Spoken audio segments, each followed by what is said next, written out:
My nickname is unpatriotic, and it's a horrible name to be called. But it must be a misunderstanding. That's all. The woman in front of me, struggling to find the right words, is my despised mother-in-law, Susan.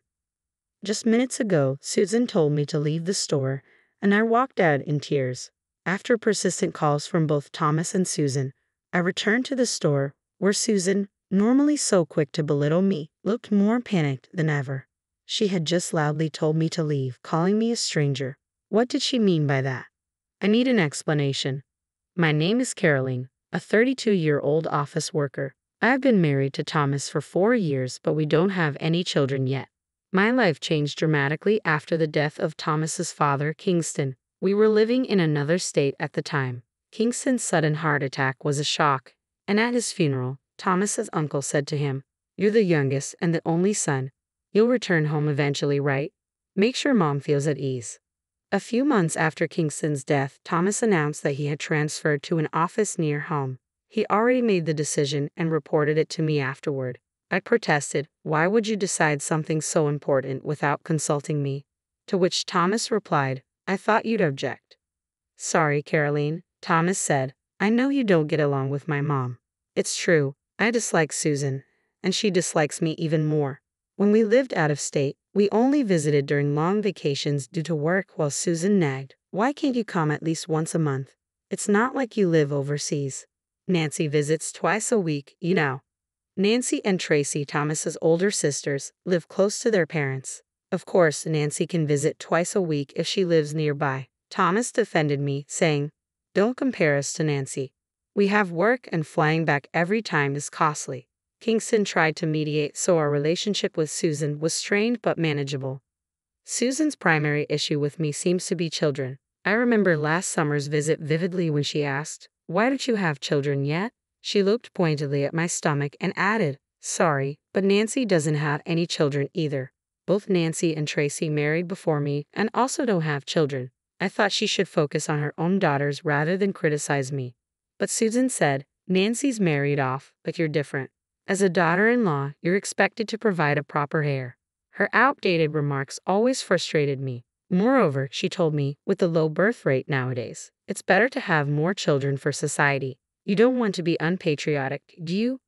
Unpatriotic, I thought. Who even uses such a word? Susan's comments were strange and shocking.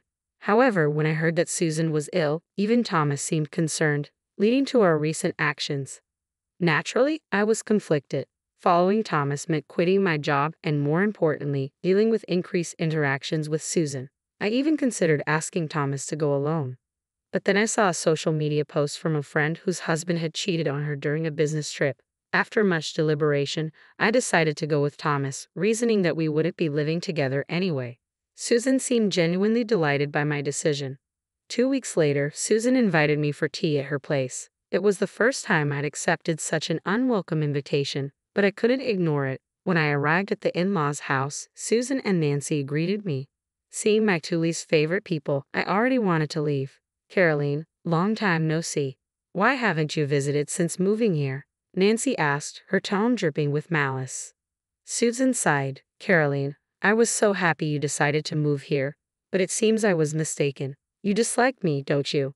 I considered saying, "Yes, I do," just to see her reaction, but of course I couldn't. "I don't dislike you, it's just that I've been feeling unwell due to the new environment," I said, which was true. I had been resting at home due to fatigue, and Thomas hadn't mentioned anything about the visit. Why was I called here today, just to hear their nasty comments? Susan accuses me of disliking her, but isn't it the other way around? How can we possibly get along under these circumstances?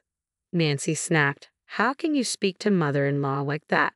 Apologize to her. Say you're sorry." I thought Susan would react with anger, but her response was unexpected. "You're right, I have been mean. I'm sorry, Caroline. I'm sorry about the child comments too. I was being nosy." I braced myself for a scolding, expecting some underlying malice, but there was none. Even Nancy looked surprised. All I wanted was to hold a grandchild. Nancy's husband was infertile, and Tracy seemed to have fertility issues, so I hoped Thomas and I would be able to provide that joy. Despite knowing about Nancy and Tracy's struggles, Susan had unfairly taken her frustrations out on me. Thomas and I have discussed having children and are considering it, so please, just leave us be for now. I bowed my head slightly, but I suppose I still had a conscience. I'm sorry, I said, but do visit us sometimes, Susan replied. After that, Susan and Nancy started watching TV and having tea as if the earlier awkwardness had never happened. I like this announcer, she's so energetic and bright, Susan said, referring to her favorite local female announcer. I glanced at the TV, feeling a twinge of regret. Maybe if I had been more outgoing, things could have been different with Susan and her family. It was a silly thought, but I was glad to have shared my feelings today. Perhaps things could improve. However, my hopes were quickly dashed. That night, Thomas came home and immediately started yelling. I heard from Mom that you said you have no intention of getting along. Are you saying Mom was crying? I was bewildered. Why was Thomas reacting this way? After our conversation, he had waved goodbye with a smile, and now he seemed to be accusing me of something. Look, Thomas, it's a misunderstanding on Susan's part, I tried to explain. I told her I don't know how to be friends under these circumstances. You know about my relationship with Susan. How does that turn into me not wanting to be friends? I'm beyond astonished now. I'm just scared. Thomas completely believes Susan's version of events. His earlier smile now seems like a lie. I don't know what to do. I tried to explain, but Thomas didn't seem convinced. Then I received a message from Nancy. You were a bit cheeky with Mom. After all the effort of moving here, didn't you come prepared? If you're following me here, then you should be a bit more patient. Thomas looked at me as if to say, she should be more patient. Yes, I moved here for Thomas, but it was because I care about him, not just to appease Susan and Nancy. I wanted to be with him, and that was my priority. I looked straight into Thomas's eyes and said, but it's clear that Susan and the others might never like me. Maybe you should consider marrying someone Susan approves of. The word divorce slipped out before I could stop it, and for the first time, Thomas looked genuinely panicked. Wait, hold on. How do we jump to divorce? I just want you to get along better with my family. He didn't understand that his family might never accept me, which baffled me. It seemed Thomas didn't want a divorce, as the next day, he came home late from work. I talked to Mom, he said. She said it was a misunderstanding and apologized. What a fuss. He also mentioned that it was almost Susan's birthday. Thomas suggested, how about celebrating Susan's birthday at a fancy restaurant? If we say it was your idea, maybe Mom's view of you will change. He presented it as a great plan, but I suspected that Susan's twisted nature wouldn't make her genuinely pleased with such a gesture. Still, I agreed to handle the restaurant reservation and invited Nancy and others too. Make it for 7, I said. Thomas agreed, but I was filled with unease. As Susan's birthday approached, Thomas had been acting strangely for about a week, unusually cold and responding to my attempts at conversation with vague, disinterested answers. It felt very unpleasant. I wondered if something was wrong at work, but I would soon find out the real issue. When we arrived at the restaurant, Susan, Nancy, and their spouses were already there. Thomas and I were shown to our table, and a worker glanced at us questioningly, making me feel uneasy. Happy birthday, Susan, I said, but Susan didn't even look our way. Instead, she addressed the group. Thank you all for coming today. I'm blessed to be celebrated by my family. Her deliberate disregard felt like an insult. Nancy looked puzzled. I thought today was a family gathering, she said, glancing at me briefly. Tracy looked over worriedly. I realized then, I was being completely ignored. If that was the case, I'd simply ignore them in return and leave early. Just as I thought this, a worker approached our table awkwardly. I'm terribly sorry, but the reservation was for 6 people today. I distinctly reserved for 7, I said. Was there a mistake? No, it should be for 7, I insisted. That's what I told them over the phone. Oh yes, but about a week ago we received a call to change the number to 6 from a gentleman. The worker explained. I was confused and looked at Thomas in disbelief. Thomas said, yes, please service for 6. Everyone's here now. I was stunned. What? I exclaimed. Thomas turned to me, accusingly. I heard from Mom's side that you've been badmouthing our family a lot, saying I don't earn enough, and that I'm insensitive. You really had a lot to say, huh? It seemed that a week ago, when Thomas contacted Susan about the reservation, she filled his head with all sorts of lies. Foolish Thomas, without a doubt, believed her. Angry, he had called the restaurant, pretending to be me, and changed the reservation from 7 to 6. The restaurant, hearing the same last name, didn't question it. How could he be so easily deceived in such a short time? Was he really that gullible? With this realization, I felt that there was no point in me being there. Why was I even invited? When I confronted Thomas, demanding that he apologize to everyone present and reflect on his actions, Thomas did the unexpected. He insisted that I apologize to my in-laws and then go home alone to think things over. Naturally, I refused. I couldn't admit to or apologize for things I didn't say. And I didn't need a husband who believed his mother's side over his own wife. Frustration brought tears to my eyes. Why had I even followed him? Seeing my distress, Thomas began to panic, but it was too late. Susan watched us with a smug smile, clearly pleased that her plan had worked. Thomas, it's fine, I said coldly. Next time, marry a younger, more docile daughter-in-law. You might have children then, and you'd be happier with that. Susan's words were sharp and Thomas looked lost, burying his head in his hands. Susan turned to me, saying, Caroline, why don't you go back to your parents' house? A daughter-in-law is ultimately an outsider. I can't see you as family. You're not charming at all. So please leave quickly. Her triumphant tone stung. I'd leave even without you telling me. I'd like to see someone who can get along with someone as twisted as you, I retorted and walked out of the restaurant. Thomas's head remained buried in his hands. Tears of frustration welled up again as I hurried away. Just as I was about to exit, I heard someone calling my name. It was Tracy and her husband. Caroline, wait, Tracy said, clearly upset. I couldn't stand it anymore. Mom and Nancy haven't changed at all. I knew the gossip about you was false. When I said I was cutting ties, they just told me to do whatever I wanted. I'm sorry about Thomas. He's always been a puppet for Mom and Nancy. Tracy's voice was laced with genuine concern. My husband's job is finally settling, and we're moving soon. We've decided not to have kids, and about Nancy's side. Just then, my mobile phone rang. The caller ID showed Susan's name, and I thought, what now? As I was about to answer Susan's call, Thomas's name flashed on my phone. What now? I muttered. Tracy and her husband exchanged glances. If you want, Caroline, you might want to go back to the restaurant. You might see something interesting, Tracy suggested before they left, looking satisfied. The phone kept ringing. When I finally answered, Thomas's voice was filled with panic. Ah, Caroline, I'm sorry. I didn't realize it was a lie. The commotion in the background was chaotic. It's too late to start over now. I'll send the divorce papers later, Thomas said quickly before hanging up. I tried to end the call, but he pleaded, wait, can't you come back?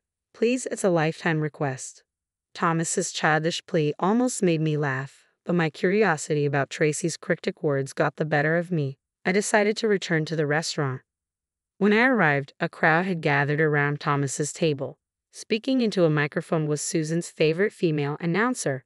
The scene was chaotic. No, that's not it. We were just...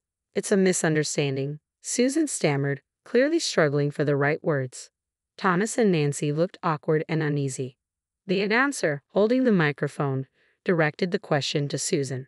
You loudly said in the restaurant that Caroline is an outsider and should leave. What did you mean by that? Please explain in detail. Tracy's husband, along with the others who had been offended, had left the scene. The whole situation seemed bizarre. I began to understand. This was turning into a spectacle on TV. As I stood there, dumbfounded, I realized I had forgotten to confirm the reservation details. A worker noticed my confusion and approached. The scene earlier had indeed been quite chaotic. It turned out there was a TV recording scheduled at the restaurant that day. Although the dining area was semi-private, conversations were easily overheard. Sorry, can I have a moment for an interview? The worker asked. Not long after I left, the famous announcer appeared with a bright smile. Susan was clearly thrilled. I'm a big fan. An interview? Absolutely, she said enthusiastically. The interview's topic was daughter-in-law and mother-in-law issues. The announcer mentioned, we heard about the heated argument earlier. The daughter-in-law left in tears. What happened? Caught off guard by this unexpected question, Susan and Nancy's faces turned pale. They were clearly unable to discuss the embarrassing truth that they had lied to drive away their son's wife. Thomas spotted me and pleaded, Caroline, please, I can't let this shame be known. It was all my misunderstanding. He looked utterly pathetic, but I had no affection left for him. I turned my attention to Susan, who smiled and said, oh, we usually call each other Carrie. Ah, Carrie, come over here. I approached silently as she beckoned. The microphone was pointed at me. You say you call each other Carrie, but how does the daughter-in-law see her mother-in-law? The announcer asked. I've never been called that, I replied. I've been called unpatriotic several times for not having children, though that's due to Thomas and me not feeling ready or confident enough to raise children. We haven't even tried for over 2 years. That's what I was always told was grounds for divorce. I recounted how Thomas had initially supported me when I first got sick and had to take leave from work. I liked his kindness and followed him here, hoping a change of environment might help. But this was the result. I had no more tears left, no more attachment to Thomas. Seeing Susan and Nancy looking embarrassed and pitiful brought me a small measure of satisfaction. I wondered if this would be broadcast nationwide. As I prepared for the broadcast and anticipated celebrating Susan's birthday, I couldn't help but reflect on what a day it had been. Seeing Susan's distress expression, I couldn't help but smile. Well, since the daughter-in-law is considered an outsider, I guess I should leave. Goodbye, I said, savoring the moment as I exited the restaurant. Despite the shouts behind me, I walked away with a sense of satisfaction. In the end, Susan and her family managed to block the broadcast, so the footage never aired. However, the incident had gained enough attention to become the talk of the town, quickly spreading among relatives and acquaintances.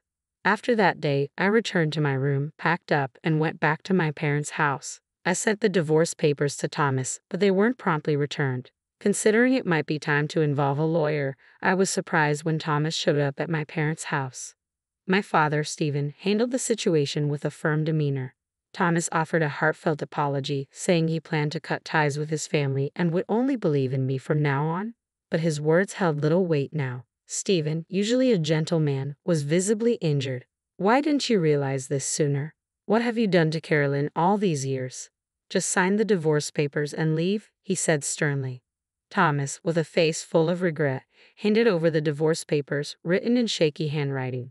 Despite the difficulty in reading them, the papers were processed successfully. It turned out that Nancy was the real cause of their infertility, though she had blamed her husband. Now close to divorce, she no longer had time to visit her in-laws. Thomas returned to his family home, living with Susan in a small town where they likely faced uncomfortable rumors for a while. For me, this was all in the past. After the divorce, I reconnected with a classmate from my hometown, and we married happily. We were soon blessed with a child, and now have a 2-year-old daughter, and am expecting our second. My new mother-in-law is like an angel, so kind and supportive. Life is unpredictable, but right now, I'm living a happy and fulfilling life.